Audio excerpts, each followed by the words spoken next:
Reports emerged on Monday that Ayu had handed over his resignation letter to the former Senate President, David Mark. A group of party stalwarts backing the Rivers State Governor, Nyesom Wike, for selection as PDP vice presidential candidate had demanded the resignation of Ayu as party chairman over his alleged role in the post-presidential primary crisis. However, Ayu, in a statement issued by his special advisor on media and communications, Simon Imobo-Swam, described the reports as false and baseless. We are now being joined by the former chairman of the People's Democratic Party in Lagos, Mr. Tunji Shelle. Good afternoon, sir, and welcome to Newsday. Thank you for joining us. Thank you very much. It's nice to be here. Yeah, good afternoon, sir. All right, sir. Well, from the intro, we know that there's quite a bit of bad blood within the PDP, and it's been going on from quite some time with the Wike camp, and of course now with the calls for Mr. Ayu to step down as well. We are all watching from the sidelines, and not being party members, we're all a little bit concerned. Could this bad blood and infighting be a huge distraction from February 2023 and maybe any of the policies that the PDP wanted to put ahead to the fore? Now it's being distracted with internal wranglings. What do you say? Thank you very much. You call it bad blood. I don't think it's bad blood. It's politics, and everybody has the right to express himself the way he wishes. That's why it's democracy. And the party is on top of the game. That's why they set up committees from either side, Elijah Atiku's side and Wike's side. They are experienced politicians who can handle the matter. They are at a discussion now, and I'm sure it will be fruitful at the end of the day. Give us the rest of the week. You'll see fine results coming out of it. Okay. All right, some would say that Nyesom Wike, the governor of Rivers State, hasn't been treated fairly, putting into cognizance all that he had done for the party in a very critical moment, in a very critical period of the party's existence, understanding that it was almost facing an existential crisis. And Nyesom Wike stepped in, tried to stabilize it. That the least the party could have done was to say thank you, but probably that wasn't taken into account. Do you agree with people that talk like this? Wike, as a politician, has been well exposed. He started early, and he has grown to the peak of his career in politics. He can still do more. And being the president is not the ultimate in life. He has played major roles. He has helped the party. He has helped to build the party. He has helped to stabilize the party. Everybody recognizes this, and this cannot be taken for granted. But in politics, the people you can work with are not exactly the same people I can work with. And that shouldn't cause any rift. And that's why we have internal mechanism to address issues like this. Wike, to me, is a very flamboyant politician. Everybody loves him. Okay. His style is unique. Some people are quiet. He is flamboyant, unique, and he expresses himself without reservations. You can always read his mind. And fortunately enough for us, he belongs to these two sides of the coin, where they are trying to at least address the issues. He's a very good friend of the governor of Adamawa State, Fintiri. Very, very close. Fintiri is on the other side. He is there. They are there for each other. And I can be rest assured that things will work out perfectly well. And what is happening now is just a process. At the end of the day, the Constitution will guide everybody to arrive at the right solution. A special convention can be convened at the end of the day to resolve all these issues. But people who are not in the party may not understand all these little details. Even the press is helping us to make it look like a very big problem. It's not. Well, I would like to say we're just doing our job. Yes, but then I can understand. I'd like you to react to Dr. Iyorchia Ayu's stance that he will not be forced to resign as he has a 4-year term to serve. This is in spite of the gentleman's agreement that we understand exists, that if the presidential candidate should come from the north, he will step aside. You know, there are compromises that are applied in politics. He said that, at least at that moment, things can definitely change after the two sides have met. And that's why I mentioned the issue of the special national convention, which can resolve all issues amicably. And everybody will be happy. And we move on, so that we can form a national convention, national campaign council, and start the job. It's too early in the day to ask Ayu to resign. Let's do the election, and from there we can see what will happen. Okay. What would you say to people who are under the impression that the PDP goes against its constitution quite often? Speaking of this gentleman's agreement, there is a clause for equity, fairness, and equal representation for all individuals within the country. And with Mr. Ayu's situation, a lot of people are upset. What do you say about the fact that some people say that PDP is not sticking to its constitution? Well, the constitution is a document that should be obeyed. But where there is need for flexibility, you apply it. And at the end of the day, you will still come back to the same issue and move ahead. Right now, that Dr. Iyorchia Ayu, as the chairman, has been able to stabilize the party. The convention went on very well. The presidential candidate has emerged. After the election, by the time Alhaji Atiku Abubakar eventually becomes the president, you will see a reordering of all the offices, and everybody will be happy. The governor of Rivers State too will be very, very happy at the end of the day. That is part of the success story we are waiting for. So, but let's ask a very obvious question.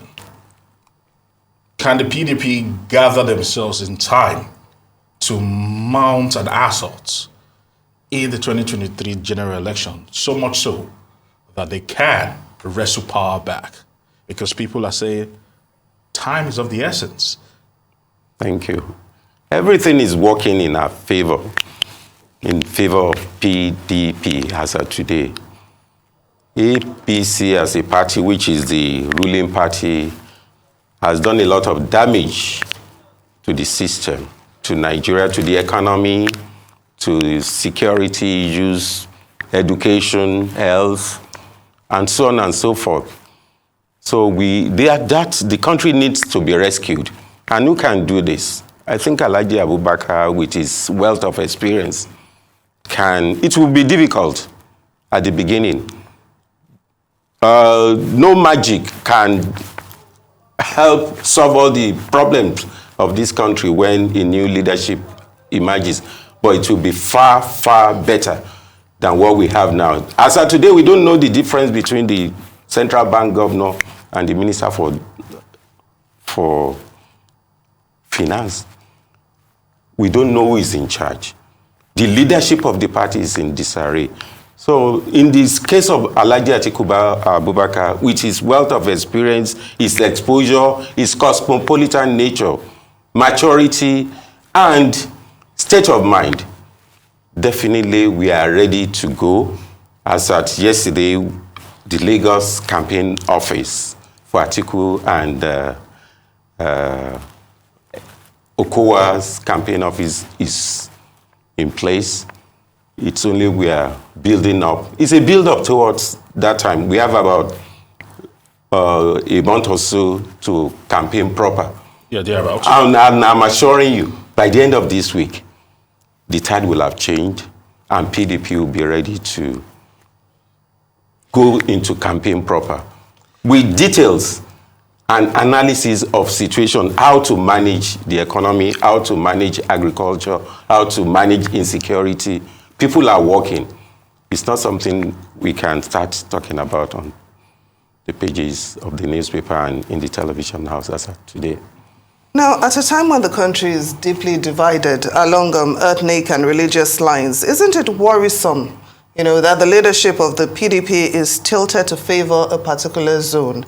This is considering the fact that Atiku Abubakar has pledged to unify the country, but it seems he's having a hard time unifying his own party. So what message do you think that sends to the electorate? Alhaji Atiku Abubakar is a presidential candidate. Dr. Iyorchia Ayu is the chairman of the party. It's a teamwork. Everything is not on Alhaji Atiku Abubakar. He has to take a back seat, watch, and be able to decipher what and what is the best for the party. This is not the time for him to start running the party as his own private enterprise, like some other people do. He's taking his time, monitoring and studying the situation holistically, so that at the end of the day, the chairman will do his job, the national secretary will do his job, and every other person will have something to do. What he's planning now is to take campaign to the grassroots and to the polling youth level. By the time we win the election, we see that we are particular about running the country efficiently and effectively. This little distraction will come. But what about the optics? What about the optics? The fact that the leadership is tilted to favor a particular zone. There are fears. It looks like it for now. And that's why I said the Constitution will take care of that. There will be a special national convention. I don't want to preempt the outcome of the reconciliation efforts that is going on now. But I can assure you, the national body, the National Working Committee, in conjunction with all stakeholders, and the BOT, the soul of the party, the body that is responsible for moderating what and what is going on. You are feeling that position has skewed to a particular section. This can be adjusted as at when due. And speaking of those adjustments, are there any fears that with the way the current situation is going, all the discussions about the factions and confusion, or maybe not even, well, maybe that's a bit of too strong of a word for you, but with the discussions that are going on in the PDP right now, it's very clear that we are not discussing insecurity, the living crisis, the situation going on in the world right now. Those have been put to a back burner because of the internal wranglings. Do you fear that Nigerians are maybe getting a little bit tired of seeing those very important issues not discussed? Of course, insecurity being the topmost on there. Are we going to get an opportunity to hear these politicians discuss something other than the internal wranglings? Is this something that, or am I preempting something that has already been planned? Because as of now, ever since the presidential primaries, we've just been hearing a lot of back and forth, and the issues would really be important to get back into, especially for Alhaji Atiku Abubakar. Thank God you've invited Alhaji Atiku Abubakar for an interview, and he granted the interview. If you have cause to probe him further on the nitty-gritty of his manifesto, which is detailed, rich, and promising, by the time you give him the opportunity to come and discuss it, he has an economic team at the back of his mind. He has the strategy team. He has every team in place. When the time comes, everybody will be coming out. Just give us the invitation. Our own campaign office in Lagos will be a sort of resource center where we train people on how to handle situation, propaganda, social media issues, and stuff like that. And training people on how to behave on election day so that we are not rigged out. We want to implore the INEC to open their server to your station and other stations so that we can monitor the effect, the outcome of the elections when the election is being held. These are the issues that will come and answers will be given by the time you invite the leadership of the party at one time or the other. If you call somebody and you start asking, why don't you discuss issues? It's when you ask questions on issues that answers will be given. You don't just start, If it's security experts can sit down and discuss it. What we'll try to do is to give the impression that somebody can discuss all issues, economy, security. For the brevity of time. Yes. I just want to find out, how is the PDP taking this particular Muslim ticket, especially with the reactions of Nigerians?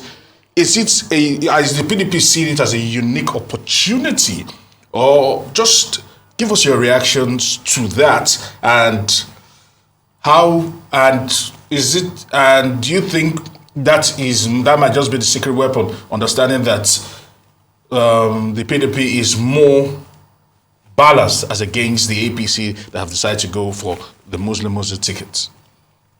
The Muslim ticket was adopted in this country before, and it worked.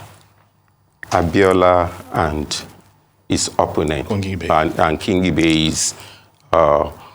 If this one were to be a good one, nobody will complain. If it's well acceptable, nobody will complain. But this is a very bad example of Muslim ticket. They didn't weigh their actions before embarking on it. They just thought they can use it to win an election. It has backfired, and there's no way they can remedy it. So we don't want to help them solve their problems. We want to compound it for them. Let them go ahead.